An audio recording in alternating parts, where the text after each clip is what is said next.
Depuis près de 20 ans, le Centre de recherche interuniversitaire sur la littérature et la culture au Québec, le CRILC, organise un cycle de rencontres annuelles avec des écrivains et des écrivaines, des acteurs et actrices du milieu culturel du Québec.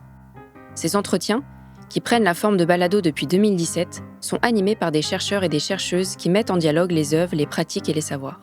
La saison 2024-2025 des rencontres d'écrivains et d'écrivaines du CRILC, intitulée « Liberté de création et création de la liberté, un travail d'équipe », est consacrée à la liberté d'expression artistique et s'intéresse au dialogue qui se tisse entre les artistes et les professionnels qui les entourent. Comment ce dialogue définit-il le périmètre de la liberté de création ? Comment cette dernière s'y négocie-t-elle ? Loin du traitement médiatique spectaculaire qui en est parfois fait, ces rencontres souhaitent donner à entendre ceux et celles qui, chaque jour, ménagent par leur pratique la liberté de création, tout en interrogeant ses principes et ses effets. Elles cherchent à éclairer 4 professions, soit la relecture sensible, le conseil juridique, l'édition et la coordination d'intimité. La deuxième discussion de ce cycle est consacrée à ce qu'on appelle parfois la censure économique. Pour que les livres puissent trouver leur lectorat et le lectorat ses livres, encore faut-il que le milieu éditorial soit vraiment libre. A-t-il aujourd'hui les moyens de sa liberté ?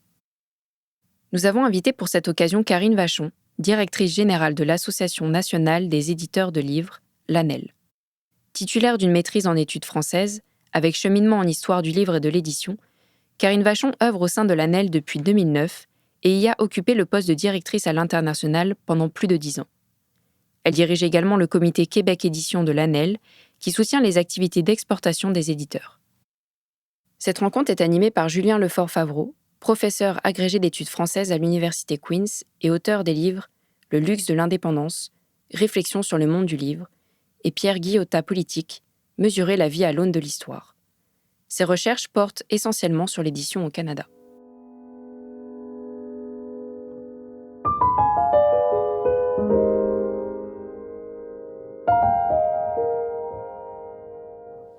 Bonjour Karine, je vais commencer par une question assez simple qui serait, j'aimerais que tu m'expliques le mandat, et en fait probablement les mandats de l'ANEL, l'organisme que tu diriges.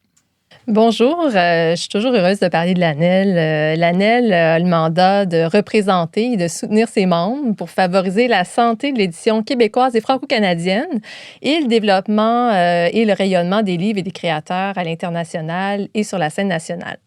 L'ANEL se veut l'interlocutrice fédératrice de référence pour toutes les questions liées au monde de l'édition, dans ses relations avec les partenaires du livre, les organisations et les institutions publiques et privées, les gouvernements, les médias et le public. En plus de réaliser un travail de représentation sur différents dossiers, par exemple le financement du secteur, le droit d'auteur, la lecture comme priorité de société, l'ANEL offre aussi un vaste éventail de services aux membres.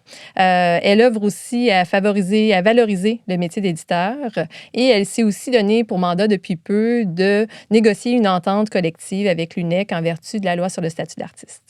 Parfait, merci. On va revenir, je pense, graduellement sur chacun de ces mandats-là d'une certaine manière. Mais la première chose dont j'aimerais qu'on parle, c'est le fonctionnement du secteur de l'édition. Donc, ça nous permettrait de comprendre peut-être le rôle spécifique de l'éditeur dans cet écosystème, puis je dirais encore plus dans cet écosystème québécois, parce que les écosystèmes éditoriaux ne sont pas identiques d'un pays à l'autre, dans notre espace national qui est le Québec et le Canada francophone, parce que l'ANEL a aussi la mission de représenter les éditeurs franco-canadiens. Quels sont les rôles spécifiques de l'éditeur? Quelles sont les limites de son rôle? Donc, comment ça fonctionne un éditeur au Québec? Bien, le rôle de l'éditeur il est assez fondamental dans une société. Il contribue à faire circuler les œuvres de la création, l'information, les idées, les croyances, les opinions. Donc, la liberté d'expression est vraiment fondamentale là, dans la vie économique et créative de la profession. Concrètement, les éditeurs reçoivent des manuscrits et ils font le choix de ce qu'ils souhaitent publier dans la maison d'édition. Ils doivent faire des choix parmi des textes qui leur sont présentés, puis des fois, ils vont avoir recours aussi à un comité de lecture pour finalement faire le choix de ces textes-là. Puis la sélection des textes se fait en se basant sur un certain nombre de critères, là, soit par exemple la ligne éditoriale de la maison d'édition, il faut que ça soit en adéquation avec le catalogue, la capacité de la maison d'édition aussi de mettre en marché, de promouvoir le livre en question. Fait que c'est sûr qu'une fois que le manuscrit a été choisi, l'éditeur s'entend avec l'auteur par contrat, donc ils vont signer un contrat d'édition. L'auteur cède finalement à l'éditeur les droits afin que l'éditeur finalement prenne la responsabilité de publier et de commercialiser le livre. Fait que le travail éditorial s'ensuit. Le travail est réalisé sur le texte. C'est vraiment une collaboration importante entre l'auteur et l'éditeur. L'éditeur va faire des recommandations d'amélioration sur le texte. Parfois, le travail va vraiment s'accompagner finalement de changements majeurs dans l'œuvre en question. C'est arrivé des fois que les éditeurs me racontent avoir recommandé à un auteur de faire 2 livres avec le manuscrit, de dire il y a 2 histoires dans ce que tu racontes qui sont les 2 très intéressantes, mais pourquoi ne pas faire 2 livres et se concentrer pour cette œuvre-là sur cette histoire-là? Donc, c'est le genre de choses que l'éditeur peut recommander. L'auteur peut accepter ou non les recommandations que l'éditeur propose. Des fois, le travail est plus soutenu, des fois, est plus superficiel.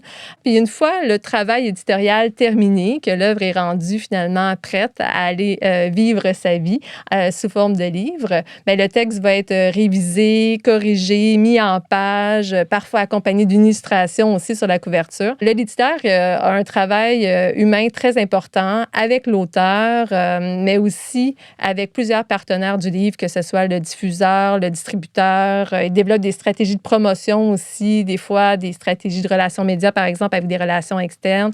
Travaille avec les libraires. Donc, c'est ça, l'éditeur assume vraiment toute la responsabilité éditoriale et financière des livres qu'il publie et doit concilier finalement plusieurs exigences à la fois artistiques, la vision de la maison d'édition, économique et sociale. Donc, le marché du livre au Québec est quand même très semblable finalement aux structures d'autres pays dans le monde, qu'on pense à la France, à l'Allemagne par exemple, à la Suède. A ses spécificités, évidemment. On est un marché quand même, somme toute, assez petit, donc les aides publiques sont importantes pour faire vivre finalement la vie éditoriale et soutenir les maisons d'édition. Mais dans l'ensemble, en fait, notre marché est très équivalent à d'autres pays occidentaux, disons. Merci pour ta réponse. Puis tu insistes aussi sur cette distinction que même si on utilise le terme éditeur au singulier, c'est une fonction plus qu'une personne, parce que tu montres bien le travail collectif, ce qu'on appelle les petites mains de l'édition qui participent à la production, à la promotion, au travail éditorial. Donc l'éditeur, ça peut être une personne, mais c'est aussi essentiellement une fonction.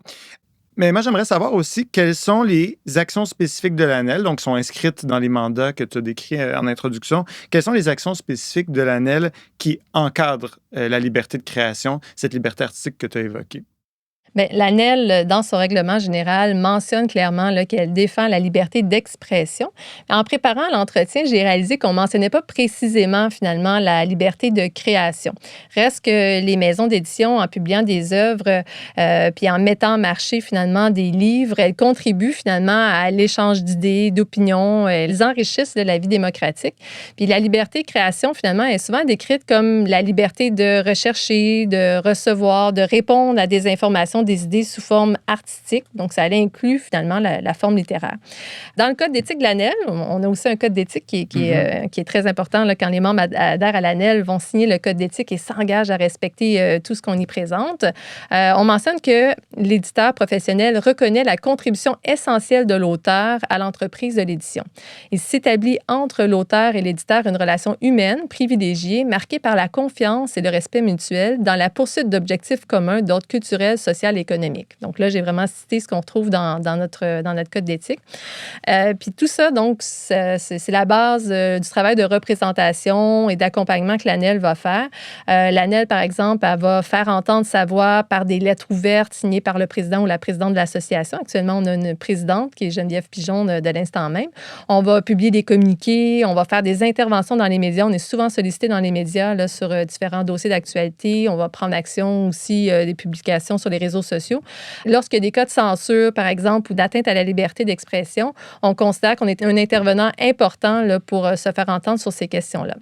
Par exemple, l'année dernière, lorsque des livres d'Élise Gravel, par exemple, ont été retirés là, d'une bibliothèque de Montréal, l'ANEL a fait entendre sa voix et a décrié finalement ce travail de mise à l'index qui a été fait et cette censure qui a été faite sur des œuvres et une autrice. Mais l'ANEL est aussi membre d'une autre association, c'est l'Union internationale des éditeurs de livres, l'UIE. C'est une organisation internationale qui rassemble plusieurs associations d'éditeurs à travers le monde. Et au sein de cette association-là, il y a un travail important aussi qui est fait pour défendre le droit des éditeurs de publier et distribuer des œuvres dans l'esprit de toute liberté, pourvu finalement que ça respecte les droits attachés à ces œuvres au sein des pays et sur le plan international. Donc, l'ANEL, vraiment, peut bénéficier du soutien de l'UIE dans des cas où il y aurait atteinte, par exemple, à la liberté de création, à la liberté d'expression. L'UIE va vraiment faire un travail d'accompagnement pour ses membres. Et donc, il y a même un comité liberté de publier au sein de l'Union internationale des éditeurs. Puis, il y a un éditeur membre de l'ANEL qui en fait partie, c'est Simon de Jocasse, des éditions Les 400 coups. Et ce comité-là fait un travail important sur différents dossiers sur la liberté de publier parce qu'on sait qu'à travers le monde, on n'a pas cette liberté de publier aussi aisément qu'on retrouve ici au Québec. Puis au final, s'il y a des éditeurs de livres de l'ANEL qui étaient confrontés à des situations problématiques relativement à ces questions-là, bien, ils pourraient solliciter l'ANEL pour avoir un appui, des recommandations. Puis bien, l'instance principale à l'ANEL là, qui accueillerait là, cette demande-là de l'éditeur, c'est le conseil d'administration là, qui rassemble 11 ou 12 éditeurs, là, dépendant là, de l'année où on a un président sortant. Puis on ferait de cette demande-là, finalement, un dossier prioritaire sur lequel on se pencherait pour déterminer quelle action on prend là, face à ce dossier-là.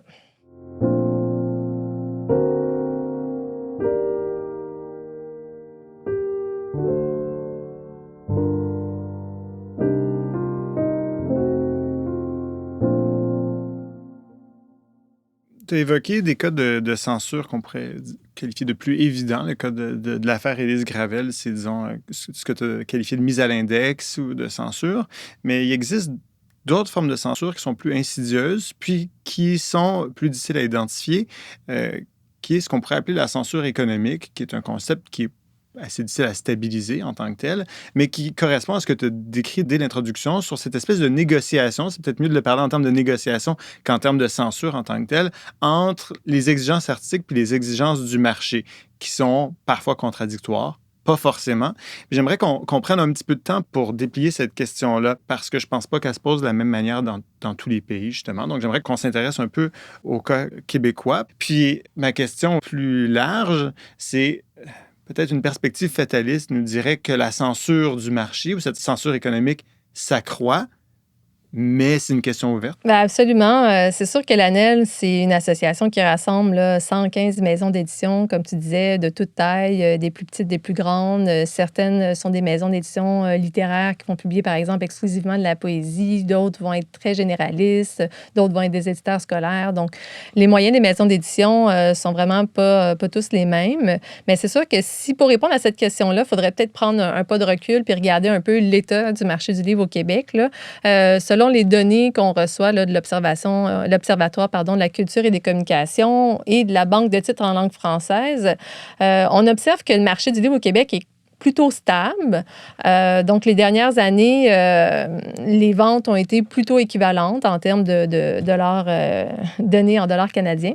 Mais reste que les éditeurs sont quand même confrontés à des enjeux quand même importants. On a mentionné ces dernières années, par exemple, une hausse importante des coûts d'impression des livres, des frais de transport. L'inflation a eu finalement un impact majeur aussi sur les maisons d'édition qui sont souvent pas très compétitives sur le marché de l'emploi. Ils offrent des salaires qui sont peu concurrentiels, par exemple, sur des postes assez clés que sont la comptabilité, par exemple, ou la communication. Donc, c'est vraiment des capacités financières limitées qu'on trouve souvent dans plusieurs maisons d'édition, qui a fait en sorte, finalement, que les éditeurs ont été contraints d'augmenter un petit peu le prix de vente des livres, tout en essayant de faire en sorte que les livres restent accessible pour les lecteurs. Fait que quand on observe les données, finalement, on se rend compte que les données de vente sont plutôt stables en dollars canadiens, mais le prix des livres a augmenté, c'est-à-dire finalement qu'il s'est vendu moins de livres. Fait que face à cette réalité-là, la stagnation du marché, la hausse des frais de production, l'inflation, les éditeurs sont aussi confrontés au fait que les subventions ne sont pas indexées. Donc, une maison d'édition qui reçoit bon an, mal an environ la même subvention, par exemple, du Fonds du livre du Canada depuis 20 ans, bien, elle s'appauvrit. Fait qu'on voit souvent sur Internet, là, en ce moment, un diagramme circulaire qui démontre un peu l'apport de chacun dans la vente de livres au Québec. C'est souvent diffusé par des auteurs, par exemple, qui vont décrier le fait qu'ils touchent juste 10 du prix de vente du livre. Puis l'apport de l'éditeur, elle est affichée à 30 le distributeur, diffuseur, 20 puis le libraire, 40 Bien, moi, je vous inviterais quand même à réfléchir au fait que ce 30 %-là de l'éditeur comprend vraiment plusieurs dépenses. Il y a les frais d'impression dont on a parlé tout à l'heure, tous les frais de production, la révision, la promotion, le graphisme. Donc, dans toute cette vie-là du livre, la vie commerciale du livre, l'auteur est toujours assuré de toucher son 10 si tel est le montant établi dans son contrat. Le distributeur, toujours assuré de toucher son 20 le libraire, 40 mais l'éditeur, lui, il n'est jamais assuré de faire finalement des profits, hein, si on veut parler de profits, ou d'être rentable dans la publication d'un livre. Donc, c'est vraiment grâce aux subventions que les éditeurs vont arriver finalement à faire vivre leur maison d'édition, parce que s'il y avait des éditeurs qui étaient avec nous autour de la table, là, ils diraient que très souvent, là, un titre n'est pas rentable en soi. Fait que si on revient finalement à cette question-là de la censure économique, cette question-là d'avoir moins de ressources financières fait en sorte que les maisons d'édition doivent faire finalement plus de choix. Mais tu sais, faire des choix, c'est la base même du travail d'éditeur. C'est sûr qu'ils font le choix de ce qu'ils vont publier, mais avec des contraintes économiques qu'on trouve actuellement, l'éditeur peut aussi décider de ne pas publier, par exemple, une œuvre illustrée qui serait très coûteuse à produire. Peut décider aussi de mettre fin à une collection ou à une série, finalement, qui n'a pas fait ses preuves sur le marché. C'est des décisions qui sont parfois difficiles, là, que les maisons d'édition doivent prendre, mais quand même, on est dans un marché où les éditeurs vont quand même, grâce aux appuis du gouvernement, pouvoir prendre des risques, publier des livres qui, a priori, ne seraient pas très rentables et publier aussi des premiers romans, des auteurs inconnus et tout ça. Il y a quand même des possibilités, finalement, pour les maisons d'édition de faire vivre une édition nationale, de publier une grande diversité d'auteurs d'ici. Mais reste qu'effectivement, la situation économique moins évidente fait en sorte que finalement, il y a peut-être des décisions un petit peu plus difficiles qui sont prises par les maisons d'édition aujourd'hui.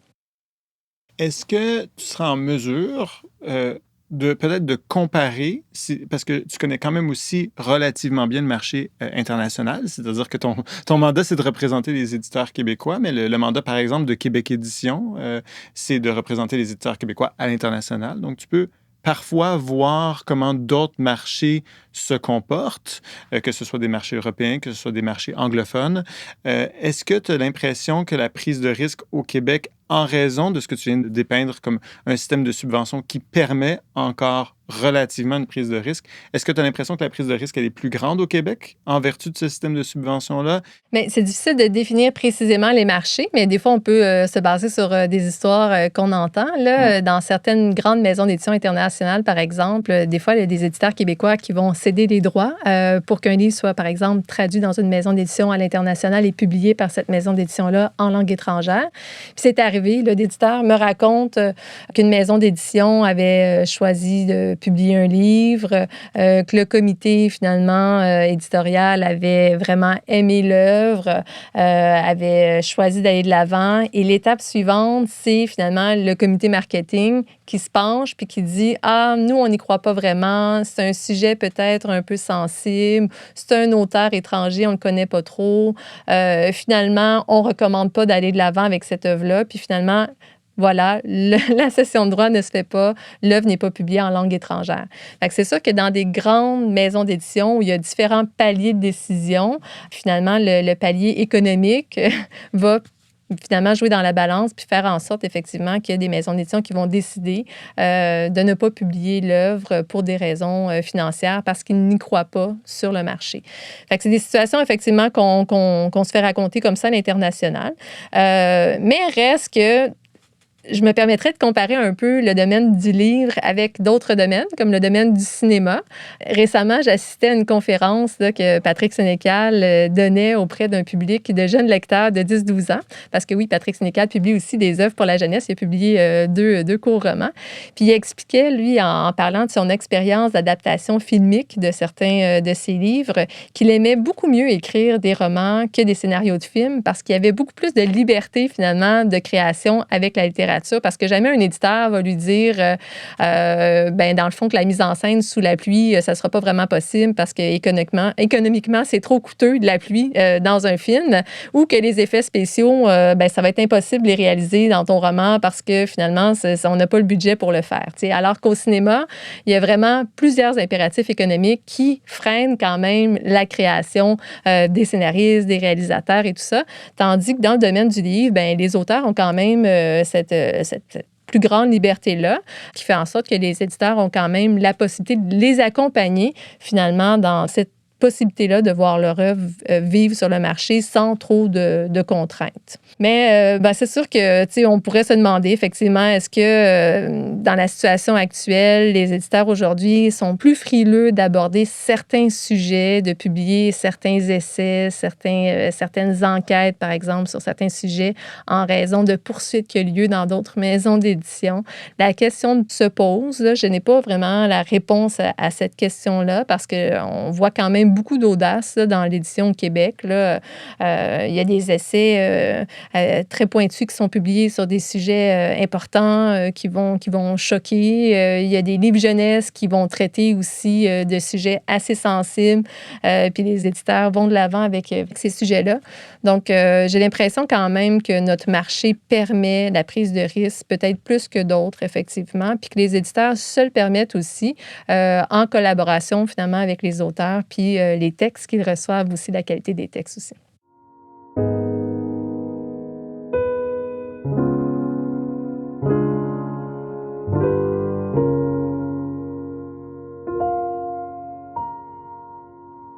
Tu as évoqué les départements marketing, qui, par exemple, les départements marketing, c'est évidemment quelque chose qui n'existe pas énormément au Québec parce que la taille des éditeurs ne permet pas, en général, une segmentation aussi grande des tâches. Il y a évidemment des maisons d'édition au Québec qui sont dotées de secteurs marketing, mais c'est peut-être moins fréquent. Habituellement, il y a comme une forme des plus petites équipes où chacun assure les rôles.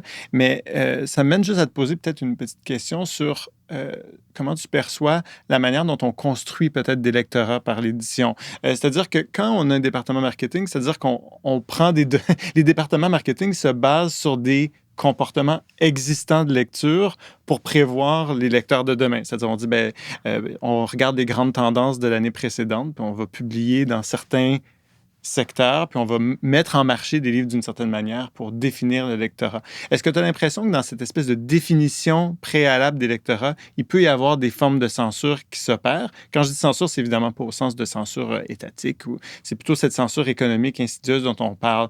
Est-ce que tu vois, par exemple, une plus grande soumission des éditeurs aux grandes tendances? Parce que dans le fond, je suis un peu confus pour revenir à une question qui est la question de la prise de risque. Dans un contexte économique plus difficile, dans le fond, il y a une prise de risque moins grande, puis on essaie de se baser sur les comportements passés des consommateurs pour s'assurer de vendre des livres. Est-ce que tu vois des formes de tendance comme ça dans l'édition au Québec, ou tu as l'impression, encore une fois, que l'édition québécoise est relativement protégée de ce type de tendance? Bien, c'est sûr que les maisons d'édition sont tenues la plupart du temps par des entrepreneurs là, qui doivent prendre des décisions puis qui doivent se baser sur la réalité du marché. Fait que oui, il va y avoir une observation des grandes tendances, autant des tendances à l'international que les tendances sur le marché national. Si on voit, par exemple, que le polar jeunesse est en émergence, bien, ça se peut qu'il y ait plus de maisons d'édition qui disent « Ah, bon, il y a une segmentation de marché là, qui est à explorer, puis on va essayer de publier en ce sens-là. » Fait que des fois, peut-être, ils vont porter une attention plus particulière aux manuscrits qu'ils reçoivent, ou même faire une commande, de travailler avec un auteur, la maison d'édition, pour dire est-ce que tu as envie d'expérimenter ce genre-là? On va essayer quelque chose. Mais ce qui est intéressant quand même, tu sais, c'est que Je pense pas qu'il y ait des maisons d'édition qui se lancent en disant: «Je vais faire beaucoup d'argent dans l'édition, donc je me lance là-dedans, puis je vais juste suivre des tendances», parce que c'est très, très difficile d'estimer le succès d'un livre avant qu'il paraisse, malgré finalement certains efforts de promotion puis de marketing qui est fait. Des fois, c'est quand même un petit peu difficile d'avoir un succès assuré. Mais dans une maison d'édition, finalement, certains titres qui vont avoir un succès, parfois parce qu'on a choisi d'aller vers un genre un peu plus commercial, vont permettre finalement de donner plus de ressources à la maison d'édition qui, elle, va utiliser finalement ça comme un levier pour investir dans d'autres livres qui sont plus risqués, qui sont moins assurés d'avoir un succès, qui sont qui vont être des tirages un peu plus confidentiels, un peu plus petits. Donc, souvent, c'est ça le travail des éditeurs, tu sais, c'est trouver un équilibre dans le catalogue, tu sais. S'ils font de l'édition, les éditeurs, c'est parce qu'ils ont envie de publier des textes auxquels ils croient, ils vont faire des choix en ce sens-là. Mais il y a toutes sortes de maisons d'édition. Il y a des maisons d'édition qui vont publier presque exclusivement des genres plus commerciaux, qui vont vraiment être continuellement à l'affût des tendances. D'autres maisons d'édition qui vont vraiment s'en tenir vraiment à leur ligne éditoriale, puis qui vont prendre la décision finalement de ne pas publier certains genres qui seraient peut-être qui rapporteraient peut-être un peu plus à la maison d'édition. Puis c'est ça qui fait la beauté de l'édition aussi, là. Mais il faut aussi comprendre que tous les genres ne sont pas soutenus également non plus par les programmes de subvention. Mais je pense qu'on en parlera un petit peu plus loin tout à l'heure. Oui, on va revenir sur la question des subventions parce que c'est comme un morceau important de cette équation-là. Mais juste pour dire que ça me frappe ce que tu dis parce que dans le fond, le modèle que tu dépeins de cette espèce de péréquation aussi, où dans le catalogue d'un éditeur, certains titres plus lucratifs financent des titres moins lucratifs. Dans le fond, c'est ça la prise de risque. On en arrive un peu au fil de l'édition à définir cette prise de risque-là qui échappe à la censure économique. C'est comme un modèle qui, je le dis parce que j'habite, moi, dans le monde anglophone, un modèle qui tend à disparaître dans le monde anglophone, principalement dans les plus grandes maisons, où est-ce qu'on demande à chaque titre d'être rentable, puis on croit moins à ce pouvoir comme presque naturel et ésotérique d'un catalogue assez équilibré par lui-même, puis où est-ce que des titres plus lucratifs vont venir financer des titres plus risqués. Donc, c'est comme s'il restait au Québec une manière plus traditionnelle, qui correspond à une réalité historique qui est peut-être en train de disparaître dans des plus gros marchés, puis que la petitesse de notre marché vient protéger cette espèce de modèle-là. La petitesse du marché, puis le système de subvention, sujet sur lequel on va revenir. Oui, puis la structure du marché aussi, c'est important ce que tu amènes parce que si on compare le Québec, par exemple, avec le reste du Canada, bien, au Québec, on a la loi 51, par exemple, qui définit le marché du livre. Et dans cette loi-là, on trouve le système de l'Office qui fait en sorte que les nouveautés sont mises de l'avant dans les librairies. Ils doivent y rester aussi un certain nombre de semaines. Et cet Office-là, cette mise en marché des nouveautés qu'on appelle l'Office au Québec, ne se retrouve pas de la même façon là, du côté du Canada anglais. Donc, ça, c'est ce qui aide aussi les éditeurs, finalement, à faire en sorte que les nouveautés qui sont mises sur le marché vont trouver quand même une certaine visibilité ou découvrabilité, même s'il se publie quand même un grand nombre de titres au Québec. Puis c'est difficile, là, finalement, pour les maisons d'édition, des fois, d'aller chercher la visibilité qu'ils aimeraient avoir, surtout en considérant là, qu'il y a un grand nombre de titres aussi qui nous parviennent d'Europe et qui prennent une part de marché importante. Donc, à peu près la moitié du marché, juste pour le bénéfice de nos auditeurs auditrices, là, le marché québécois est plus ou moins scindé à part égale, essentiellement, entre le livre québécois puis le livre étranger. En termes de vente. En termes de nombre de titres mis en marché, il y a quand même un très, très grand nombre de livres qui nous parviennent d'Europe, là, qui prennent une place importante, mais qui, des fois, ne sont pas toujours non plus en très, très grande quantité, là. Mais reste que la quantité des livres publiés qui viennent de l'international est quand même très importante, puis amène les éditeurs à devoir développer des stratégies pour se démarquer de cette offre-là francophone qui vient principalement de la France. C'est intéressant aussi que tu as parlé du système d'office, donc de mise en place des nouveautés puis de visibilité des nouveautés dans les librairies, parce qu'il y a aussi des pratiques commerciales qui existent dans le monde anglophone qui n'ont pas vraiment réussi à pénétrer le marché québécois. Par exemple, que les éditeurs doivent payer pour de la place sur les tables des librairies, ce qui est absolument répandu dans les librairies américaines, par exemple. Donc, ce qui invisibilise complètement, c'est une forme de censure économique assez brutale pour les petits éditeurs qui n'ont pas du tout les moyens de payer en argent cash, la visibilité sur les tables de librairie, pratique qui n'a pas cours au Québec, où est-ce que des libraires comme comme artisans, ont encore le loisir de choisir ce qu'ils mettent sur les tables en fonction de leur goût, en fonction des goûts de leur clientèle. Puis c'est pas quelque chose qui est centralisé par des grands départements marketing qui monétisent cette visibilité-là. Oui, c'est sûr qu'il y a des ententes quand même de promotion qui existent, là, puis heureusement, parce que c'est important quand même que les acteurs de l'écosystème puissent se parler, puis travaillent ensemble finalement à mettre en place des stratégies de promotion. Donc, il y a vraiment plusieurs échanges qui se font quand même entre les diffuseurs, les libraires, les éditeurs, les diffuseurs, les libraires, les éditeurs, pour peut-être travailler à mettre de l'avant certains livres, puis ça, c'est important de le faire. Puis, des maisons d'édition, des fois, qui sont quand même de petite taille, qui arrivent quand même à se démarquer justement parce qu'ils vont avoir une approche innovante, parce qu'ils vont avoir fait des démarches importantes de relations humaines là, pour arriver à trouver l'axe de promotion importante. Puis c'est sûr que ces dernières années, les réseaux sociaux ont joué pour beaucoup aussi, puis qui permettent finalement d'aller chercher une part de visibilité autrement. C'est intéressant.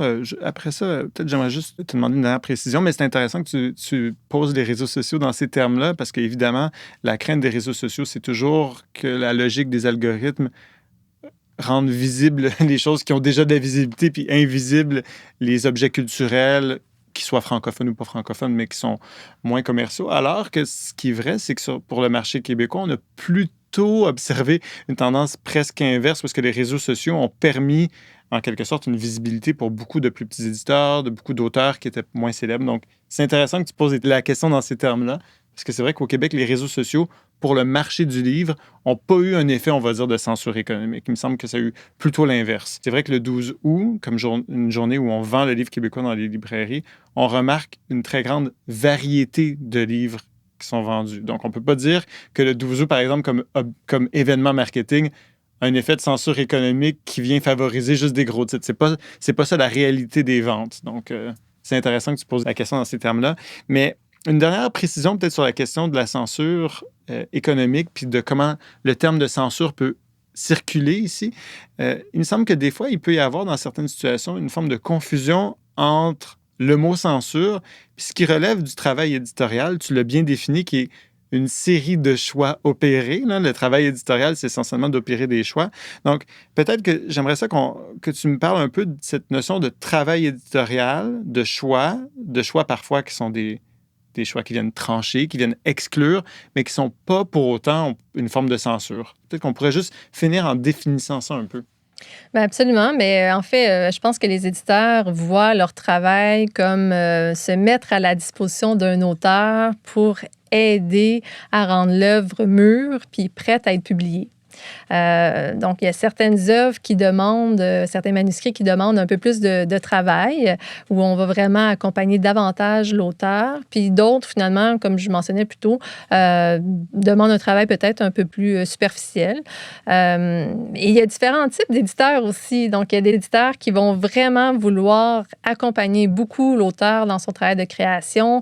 Ils se voient comme des co-créateurs aussi. Ils vont proposer des changements qui, des fois, vont avoir des résultats vraiment inattendus et que l'auteur en parle après coup dans les médias en disant mon éditeur m'a permis vraiment de prendre du recul sur mon œuvre, de repenser la structure de mon roman, de travailler certains éléments que j'avais pas vus et puis qui en sortent finalement très, très touchés de cette relation-là. Et d'autres auteurs cherchent finalement à ce que leur éditeur ne fasse pas trop de recommandations ou n'accepte pas trop les recommandations qui sont faites. Fait que c'est important finalement, je pense, que les auteurs et les éditeurs se trouvent et trouvent la bonne relation. Un auteur, par exemple, à qui l'éditeur demanderait beaucoup de changements puis qui ne serait pas d'accord avec toutes ces recommandations-là, bien, il pourrait décider finalement de reprendre finalement les droits dans une commune entente et d'aller finalement trouver un éditeur qui correspond davantage là, à la relation auteur-éditeur qu'il souhaite. Donc ça, c'est possible. Mais l'important finalement, c'est qu'il y ait vraiment une relation de confiance entre l'éditeur et l'auteur pour que les deux sentent qu'ils travaillent dans le même sens et voient le travail éditorial comme finalement une amélioration de l'œuvre et une capacité à faire en sorte que l'œuvre soit la plus aboutie possible et que les deux en sortent finalement heureux de cette relation-là. On a beaucoup parlé ces dernières années là, du travail éditorial dans les médias pour mettre l'accent sur la lecture sensible. Tu sais, c'est important qu'on en parle quand même parce que c'est quelque chose qu'on découvrait, la lecture sensible. On se disait, bon, OK, il y a des maisons d'édition qui font relire les œuvres dans le processus éditorial par des lecteurs qui sont disposés à offrir un avis sur des éléments précis, par exemple, liés soit à la diversité, l'identité de genre, aux cultures autochtones. Puis on évoquait souvent dans les articles que ces relectures-là pouvaient peut-être contraindre finalement la liberté et peut-être encourager une espèce de censure. Mais finalement, quand on interrogeait les auteurs puis les éditeurs qui avaient choisi d'aller vers la lecture sensible, ce qu'on voyait, c'est plutôt que cette relecture-là avait la possibilité d'alimenter la création.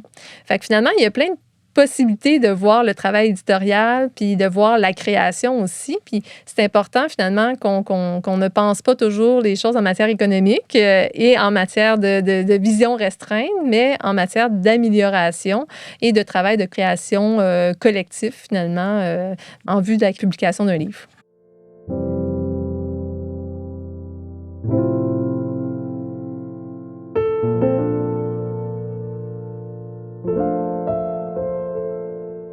Une autre question qui est pas mal importante, qui pourrait nous occuper un temps, c'est la question des subventions. Mais donc, quelles sont les grandes tendances? On pourrait parler comme si on avait un podcast sur la mode. Quelles sont les grandes tendances du financement public du secteur de l'édition? Puis donc, comment il évolue? Donc, j'aimerais ça entendre vraiment le point de vue de l'ANEL qui a une bonne vision en tant qu'association de comment évolue ce système de subventions-là au fil des années. Déjà, en introduction, tu nous as dit que les subventions n'étaient pas indexées. Donc, ça nous a comme un peu mis sur la piste de la question de la censure économique puis des pressions du marché. Mais néanmoins, ce système de subvention-là existe, soutient l'édition, l'a fait exister. Donc, comment on peut un peu discuter cette question-là? Bien, il faut noter qu'il y a 3 principaux organismes qui soutiennent l'édition. Il y a la SODEC au Québec qui veut finalement stimuler l'édition, stimuler les investissements en promotion et en commercialisation des livres d'auteurs québécois. Ils veulent finalement contribuer à la découvrabilité de ces œuvres-là. Et ensuite, il y a le Fonds du livre du Canada avec un programme de soutien à l'édition qui va vraiment appuyer la production, la commercialisation et la distribution des livres des auteurs canadiens. Il y a un financement supplémentaire aussi, une bonification que les éditeurs peuvent aller chercher pour l'exportation. Et il y a le Conseil des arts du Canada, finalement, qui va soutenir, finalement, la promotion, la publication d'auteurs littéraires canadiens par les maisons d'édition. Donc, ce sont 3 programmes de subvention différents qui sont basés sur des critères différents. La SODEC, par exemple, elle soutient les investissements dans la publication et dans la promotion des livres. Le Fonds du livre du Canada est basé sur un calcul sur les ventes de livres. Donc, on soutient en fonction des ventes qui ont été faites l'année auparavant. Puis, le Conseil des arts du Canada, finalement, c'est une évaluation qui est faite par les pairs sur la qualité, finalement, éditoriale et littéraire, mais sur le principe d'accompagner la création littéraire, en fait. Et puis, c'est basé sur le montant que les maisons d'édition, par exemple, demandent aussi au Conseil des arts du Canada. Fait que ça, c'est le système, mais c'est pas toutes les maisons d'édition qui ont accès finalement aux 3 programmes de subvention parce qu'il y a des critères d'entrée. Il y a des genres qui ne sont pas soutenus par certains programmes de subvention qui font en sorte qu'il y a des maisons d'édition qui sont exclues de certains programmes.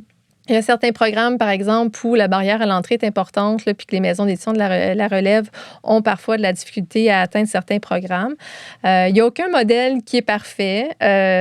Tous les éditeurs n'ont pas la même opinion non plus de ces programmes de subvention. Certains programmes sont plus favorables à certaines maisons d'édition. Par exemple, le Fonds du livre du Canada soutient tous les genres littéraires et c'est basé sur les ventes. Donc, une maison d'édition qui fait, par exemple, des livres de cuisine qui sont publiés publié en plusieurs exemplaires et bien vendu, bien, ils vont quand même aller chercher des subventions importantes du côté du Fonds du livre du Canada, mais ne vont pas être admissibles au Conseil des arts du Canada, par exemple. Et du côté de la SODEC, bien, ce sont vraiment les genres littéraires et culturels qui sont soutenus. Donc, encore là, le livre pratique, là, comme le livre de cuisine, n'est pas soutenu par la SODEC. Fait qu'il y a différents enjeux là, d'un programme de subvention à un autre. Et dans certains programmes, comme celui du Conseil des arts du Canada, en fait, il y a 2 programmes. Il y a le programme d'édition littéraire, qui est des subventions de base qui sont octroyées aux 4 ans, qui a quand même une barrière à l'entrée qui est assez difficile. Donc, c'est difficile pour les maisons d'édition d'accéder à ce programme-là. Mais ils ont un programme qui s'appelle Projet d'édition littéraire, où les subventions sont un peu moins importantes et l'enveloppe un peu moins importante aussi. Donc, il y a à peu près la moitié, finalement, des demandeurs qui sont soutenus dans ce programme-là. Ça fait que certaines maisons d'édition littéraire émergentes n'ont pas accès, finalement, à autant de subventions que d'autres maisons d'édition. Bien, en fait, ces éditeurs qui n'ont pas accès à toutes les subventions qu'ils le souhaiteraient ont l'impression parfois de ne pas se battre à armes égales avec leurs concurrents sur le même marché et subir, finalement, une certaine censure économique de la part du gouvernement qui ne les appuie pas dans les programmes. Donc, il y a quand même un sujet qui revient là, dans la censure économique. Puis le fait que certains éditeurs, par exemple, sont soutenus historiquement depuis plus longtemps au Conseil des arts du Canada, ont fait en sorte qu'ils ont vu leurs subventions davantage croître, alors que les derniers rentrés dans le programme ont une subvention un peu moins importante. C'est sûr qu'on pourrait souhaiter un rebrassage des cartes total pour revoir la distribution, revoir les critères, mais en même temps, ça mettrait à mal la pérennité de certaines entreprises qui se basent sur ces subventions-là aussi. Donc, c'est une maison d'édition qui, historiquement, avait quand même une subvention assez importante, qui a toujours démontré chaque année le travail qu'elle fait, l'investissement, l'accompagnement, et finalement voit ses subventions l'année d'après réduire de 50 000 $ par exemple. C'est sûr que ça aura un impact majeur pour la maison d'édition qui va devoir faire des choix importants, puis qui va devoir faire des coupures, puis finalement vivre une situation difficile. Fait que c'est pas évident de voir comment est-ce qu'on attribue, comment est-ce qu'on rebrasse les cartes. Au Fonds du livre du Canada, par exemple, toutes les maisons d'édition qui sont admissibles vont recevoir une subvention. Donc, plus il y a une maison d'édition admissible, plus la tarte est séparée. Et jusqu'à récemment, on disait que depuis 20 ans, le Fonds du livre du Canada, son budget n'avait pas augmenté. L'année dernière, le patrimoine canadien a annoncé finalement qu'il y aurait un investissement de 10 millions sur 3 ans, qui est une aide temporaire. Donc, c'est même pas une aide pérenne. Donc, ça va venir appuyer un petit peu les maisons d'édition en leur permettant d'aller chercher un petit peu plus, mais c'est pas suffisant.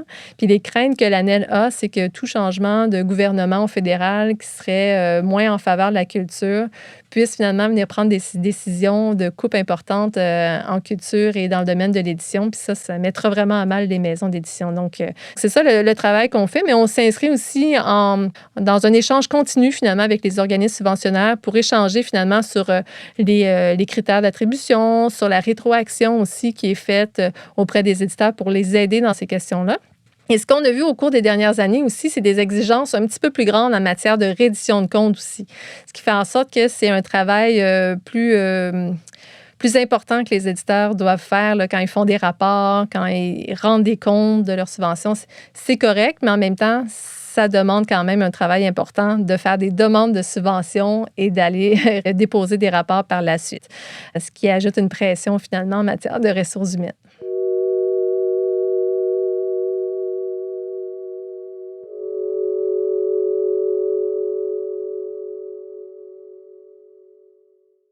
Un point de détail sur lequel j'aimerais revenir, tu as un peu identifié que certains genres pouvaient être favorisés plutôt que d'autres. Donc là, est-ce qu'il y a des gens qui pourraient, par exemple, voir ce système d'attribution-là comme une réduction de la liberté de création en vertu des genres qu'ils pratiquent, qui ne sont pas favorisés par ce système de subvention-là indirectement, c'est-à-dire que leurs éditeurs ne seraient pas subventionnés à cause du genre qu'ils pratiquent? Bien, absolument. Du côté de la SODEC, par exemple, il y a quand même un grand nombre de titres qui sont soutenus là, par la SODEC. Là, ce sont des genres littéraires là, qui sont soutenus.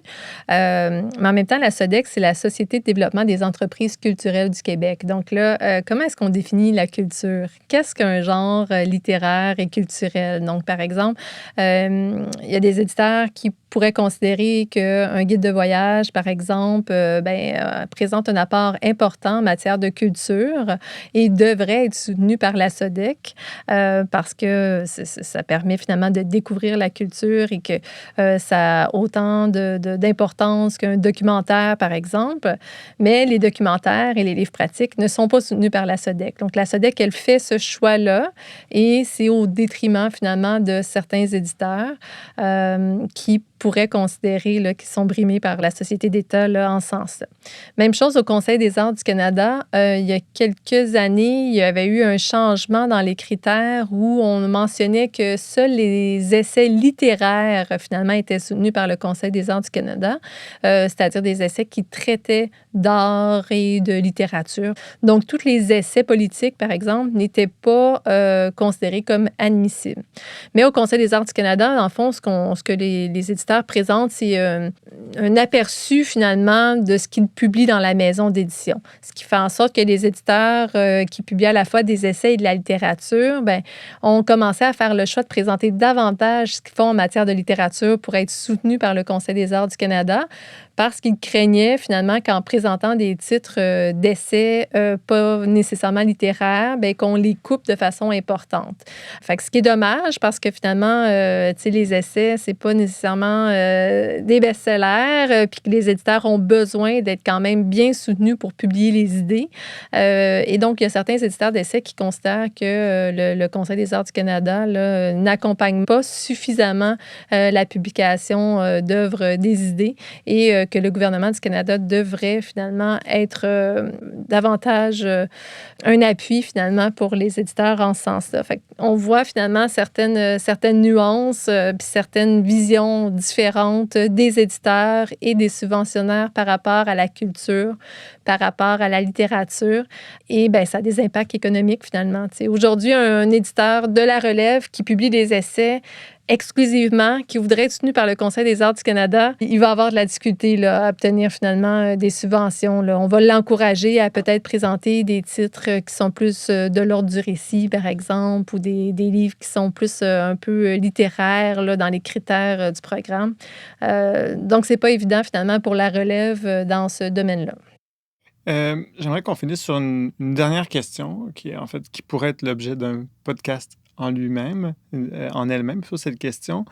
Parce que dans le fond, si on parle de liberté de création, mais en ce moment, il y a évidemment l'éléphant dans la pièce, c'est l'intelligence artificielle qui vient à la fois remettre en jeu la question de la création, puis la question même de la liberté elle-même, on pourrait dire. J'aimerais peut-être que tu nous dises comment l'ANEL perçoit cette montée de l'intelligence artificielle, puis comment elle peut venir un peu venir redéfinir les contours de ce que serait une liberté de création dans un contexte éditorial.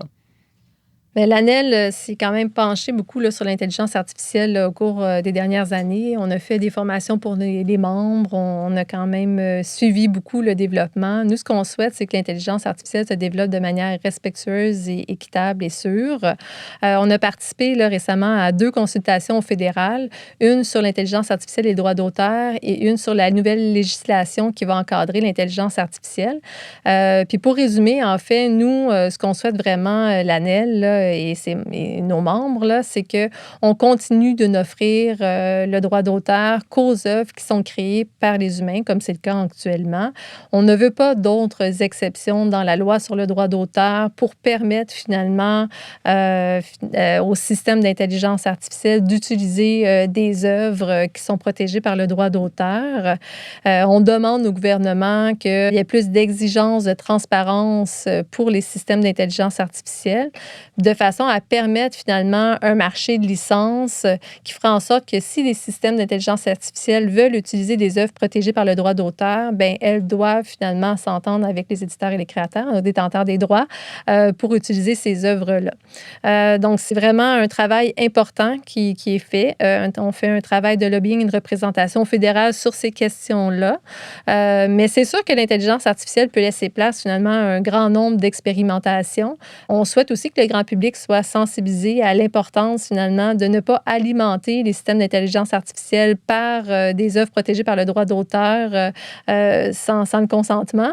Parce qu'après ça, on ne sait pas non plus ce qui va sortir non plus de la création de ces systèmes d'intelligence artificielle-là qui vont s'être inspirés d'œuvres protégées par le droit d'auteur dont les auteurs n'auront pas donné leur accord à ce qu'ils alimentent finalement ces outils-là.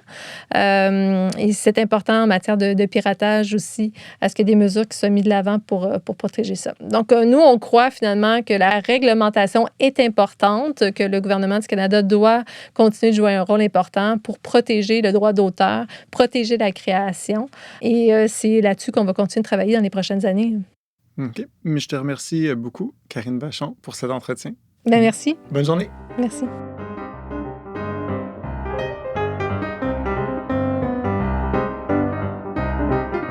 Merci d'avoir écouté cet entretien avec Karine Vachon, animé par Julien Lefort-Favreau.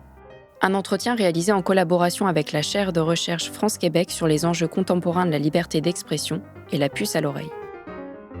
Pour découvrir d'autres épisodes des rencontres d'écrivains et d'écrivaines du CRILC, rendez-vous dans la médiathèque du Centre ou sur votre plateforme d'écoute préférée.